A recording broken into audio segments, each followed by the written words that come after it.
Hi Aquarius, this is Jav. Welcome pa sa ating channel. By the way, Aquarius, this is your weekly Gabay Tarot reading from November 10 to 16, 2025. Gamitin ang reading na ito bilang gabay lamang. Kung naka-resonate kayo, comment down. Tandaan, Aquarius, ito ay general reading. Kunin nyo lang po kung ano naka-resonate sa iyo. This is for you, Aquarius.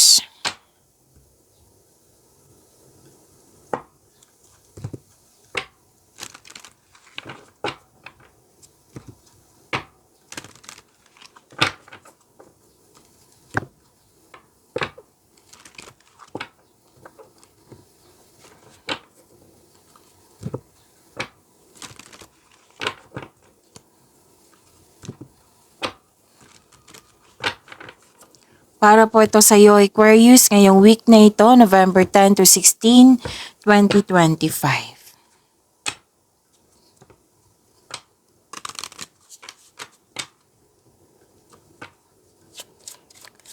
Angel number para kay Aquarius, November 10 to 16, 2025.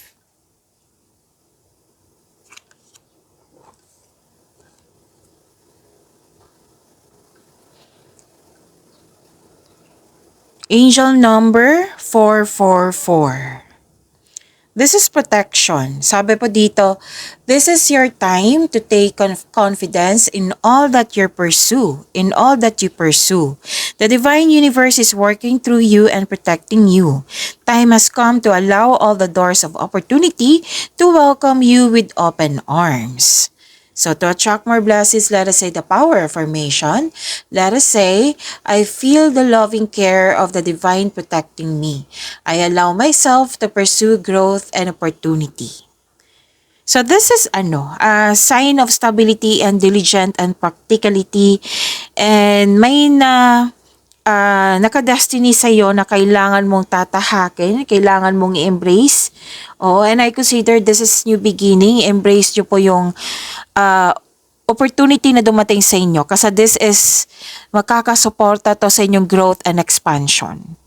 Okay? And huwag kayong mag-alala kasi sinabi dito na you are divinely guided.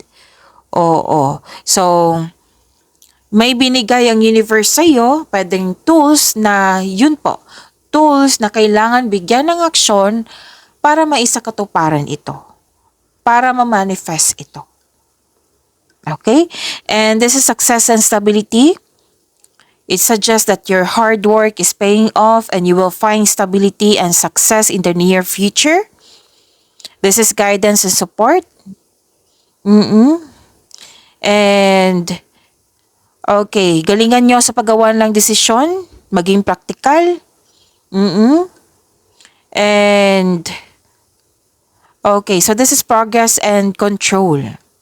Nagkaroon ng progress sa mga ginagawa and you have to check it, kailangan mag-control. Like for example, na may dumating na malaking pera sa inyo, kailangan yung i-save, control, and monitor. Okay? So stay focused. What to do when you see angel number 44? Stay focused. Keep working. And keep working hard towards your goals. Magiging hard worker. Galingan nyo para maabot yung goal nyo sa buhay. Okay? Trust your decision. Magtiwala sa inyong decision po. Move forward with your decision with confidence. And be patient. Habaan nyo po yung pasensya nyo. Okay? So, this is angel number 444.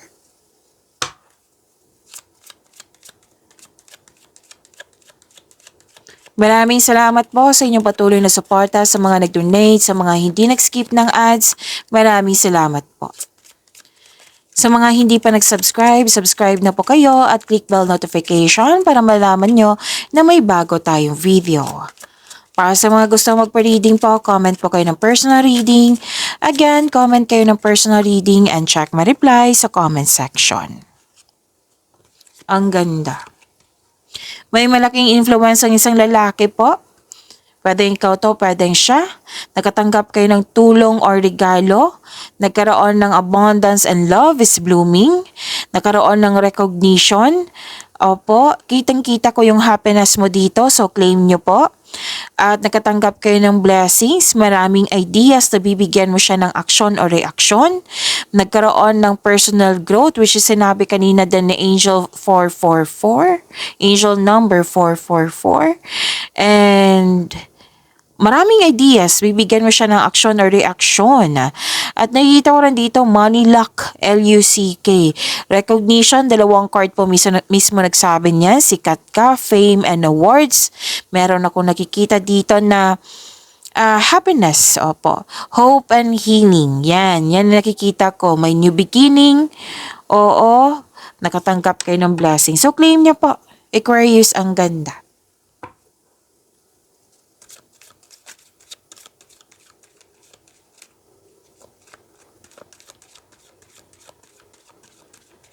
Energy po ni Aquarius. Andito po si Angel of Wisdom.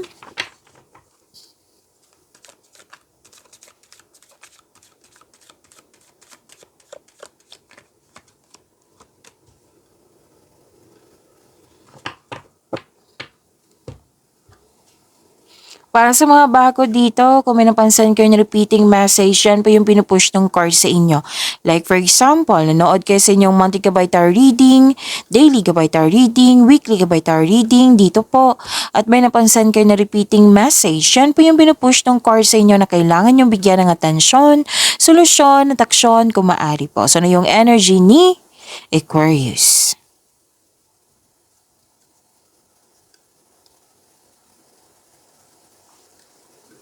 You are inspired in action. Nagkaroon ng personal power. You are very confident. May success ako nakikita dito, Aquarius. Mahigit pa to sa success. This is victory. Mas umawak yung ambisyon nyo sa buhay. Opo, may papatayo ka? Bahay? Negosyo? Pwede din na nagpaplano ka dito. May plano eh.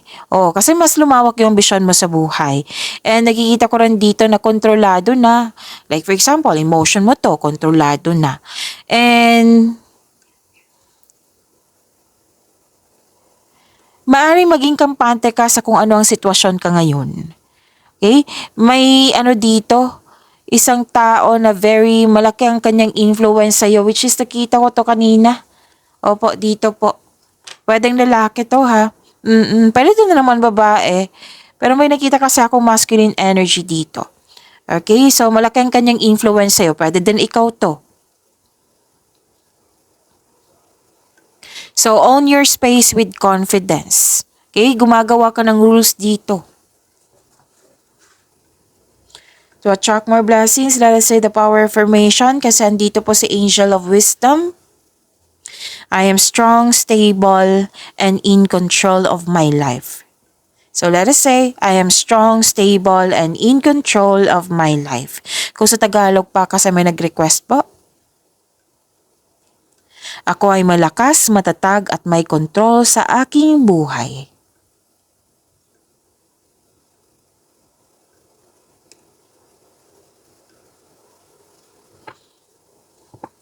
Mahinahon kayo, mapagmalasakit at maaari din emotional.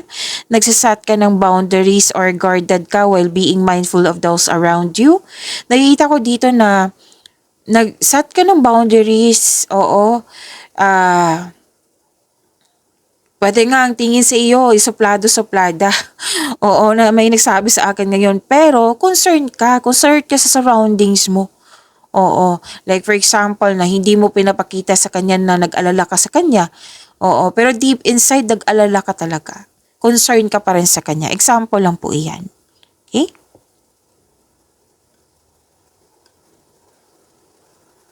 May sabi pa dito, Aquarius, na iparamdam mo sa kanya na may malasakit ka at supportive ka sa inyong relasyon. Kasi nga parang may nagsabi sa inyo na manhid ka. Oo. So, pwedeng ikaw to, pwede din siya. Oo. Pwedeng nagreklamo siya na manhid ka or ikaw yung nagsabi sa kanya. Pwede din na naghingi ito ng time sa iyo or ikaw ito. Pero most likely na may concern na regarding sa lack of time. So, bigyan ng panahon.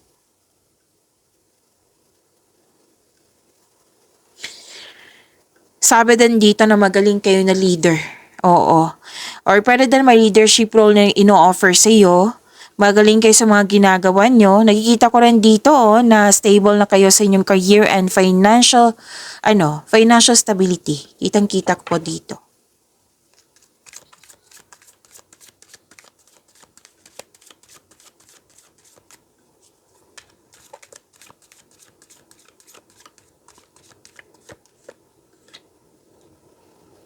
Andito po sa Angel of Innocence sa inyong career and money, Aquarius. Andito din po sa Angel of Magic.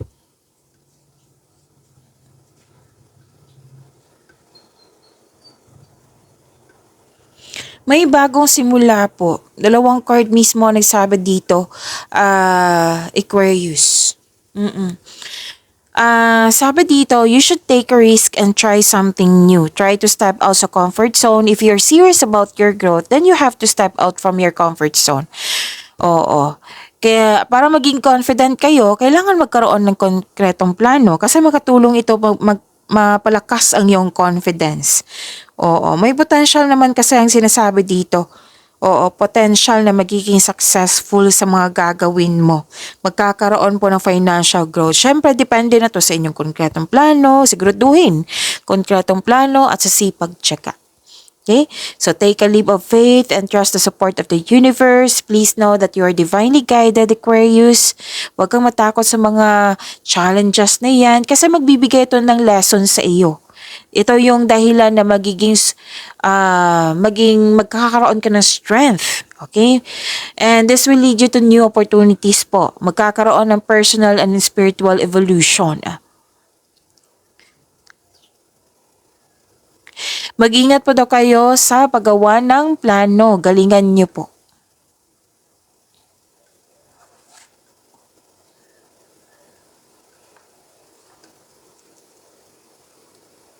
Gamitin niyo po yung talino niyo, yung skills niyo, yung experiences niyo, your inherent skills to create opportunity.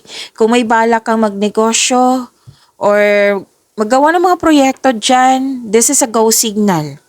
Okay, may negotiation din ako nakikita dito, Aquarius. Magkakaroon po ng successful agreement. Kahit ano tong negotiation na ito, basta naka-align to sa inyong career and money. O may usaping money din. Okay, so pwedeng kontrata, may nakita kong kontrata dito, signing of contract. Magkakaroon ng successful agreement.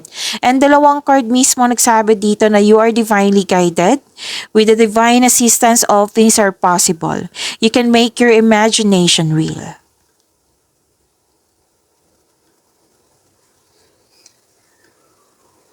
Granted yung manifestation mo, Aquarius. May parating na blessings. This is to remind you na this coming opportunity na huwag niyong ipagpaliban. Seryosohin niyo po. Bigyan niyo po ng clear intention para magtagumpay po ito. Sabi ng yung card. Sabi din dito na you are very talented person. Lahat gagawin para makuhang gusto mo. You can make your imagination real.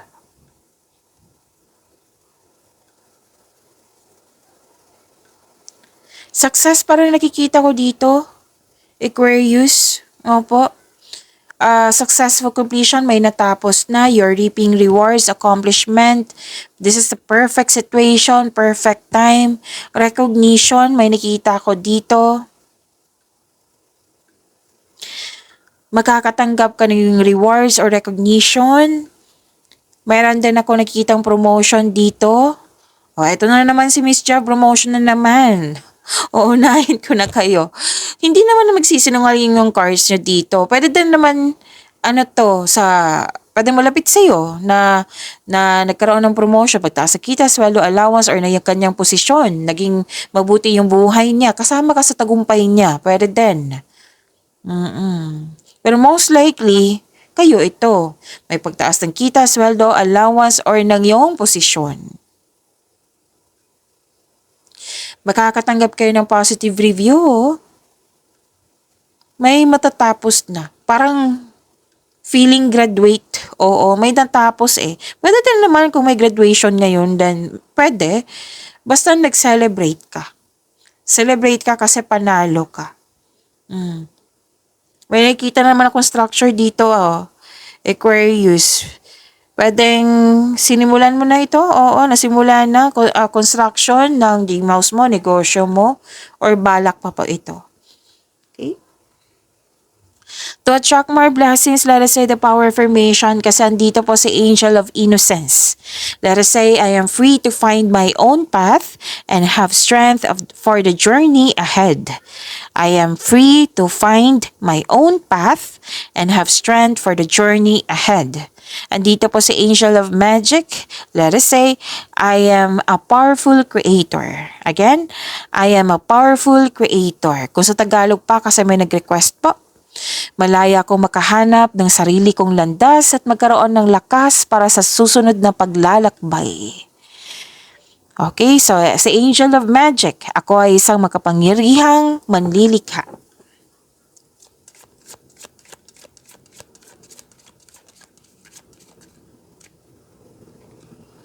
This is about your love life, self-love, partnership, and romance. Aquarius.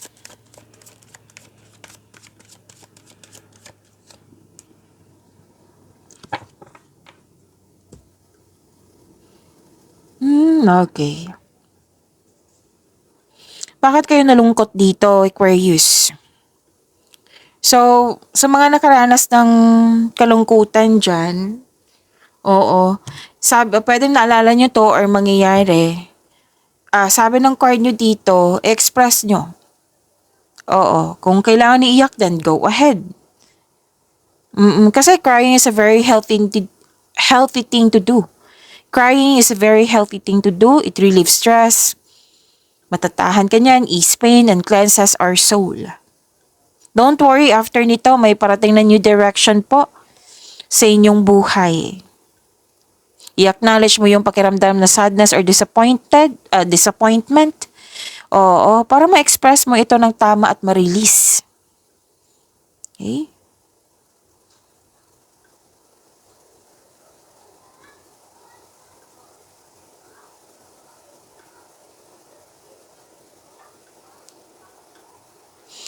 Nakikita ko dito na sa mga single po, wag mo daw kayo magmadali na magkaroon ng relasyon. You need to slow down. Enjoy nyo po yung getting to know each other stage nyo. Pwedeng dumating na ito, nasa harap mo na or parating pa. Oo, may ibibigay, parati itong lumalabas sa inyo. Aquarius, pansin nyo? Oo. So, sasabihin ko. Baka naman magsabi dito na naulit. Which is sumabas dito eh. Sinabi ng card dito ng universe ay ibibigay sa iyo yung right na tao, right relationship at the right time. Kaya naiinip ka dito eh. You have to trust and have faith sa universe. Maging mapagpasensya po. Patuloy mo lang alagaan ang sarili mo habang hinihintay mo itong taong ito na nakatadhana sa iyo. Okay? So habaan niyo po yung pasensya niyo. Kasi sinabi naman dito, sana all, di ba? Sinabi ng yung card dito na ito na yung right relationship sa iyo. Sa buhay mag-asawa sa mga marelasyon po,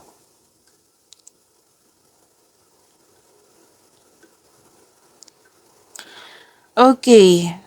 May problema, may hindi nagkakaunawaan, may parating na blessings na magkakaayos kayo. So this is good. Claim nyo po. May good luck, may good karma, things going your way, may happiness ako nakikita dito. You're moving from a painful cycle to happiness. So, this is good. Happiness na. So, embrace the new situation na dumating sa inyong buhay. May changes na darating or blessings. So, you have strength in new beginning. May new beginning po ako nakikita dito. Aquarius, sa inyong buhay. Single ka man, marelasyon, sa buhay mag-asawa. Mag-focus po daw kayo sa makontrol nyo in order to find peace. Huwag na kayo mag-focus sa hindi nyo makontrol. Kasi kung mag-focus ka sa hindi makontrol, malulungkot ka lang. mahihirapan ka lang, mabibigatan ka lang. So mag-focus kayo sa mga bagay sa mga bagay tao sa sitwasyon na makapagbigay sa iyo ng peace of mind. Kasi peace of mind equals to happiness. Oh. Pagyamanin niyo po yung blessings sa binigay sa inyo, Aquarius. See you tomorrow. Maraming salamat po.